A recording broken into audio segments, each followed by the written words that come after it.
স্বরাষ্ট্র উপদেষ্টার পদত্যাগ চেয়ে স্বরাষ্ট্র মন্ত্রণালয়ের অভিমুখে পদযাত্রায় পুলিশের বাধার মুখে পড়েছে আন্দোলনকারীরা। এ সময় পুলিশ ও আন্দোলনকারীরা মুখোমুখি অবস্থান নিয়েছে। সোমবার ২৪শে ফেব্রুয়ারি দুপুর ২:৩০টার দিকে কেন্দ্রীয় শহীদ মিনার থেকে এ পদযাত্রা শুরু হয়। পরে বিকেল ৩টা ৫ মিনিট নাগাদ রাজধানীর শিক্ষা ভবন মোড়ে এলে পুলিশের বাধার মুখে পড়েন আন্দোলনকারীরা।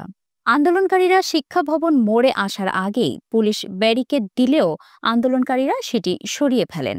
পরে পুলিশ আন্দোলনকারীদের মুখোমুখি অবস্থান নিয়ে তাদের আটকে দেন। এই সময় পুলিশ ও আন্দোলনকারীদের মধ্যে ধাক্কাধাক্কির ঘটনা ঘটে। এর আগে শহীদ মিনারে জড়ো হয়ে তরুণ ও শিক্ষার্থীরা আজকের কর্মসূচির মূল ব্যানার ও বিভিন্ন পোস্টার প্লেকার্ড লেখেন। এসব পোস্টার প্লেকার্ডে লেখা, পাহাড় থেকে সমতল, সকল ধর্ষণের বিচার চাই, বিচারহীনতার সংস্কৃতি, ধর্ষণের রাজনীতি, আমরা জন্ম থেকে শহীদ, তনু ধর্ষণ ও হত্যার বিচার কই ইত্যাদি।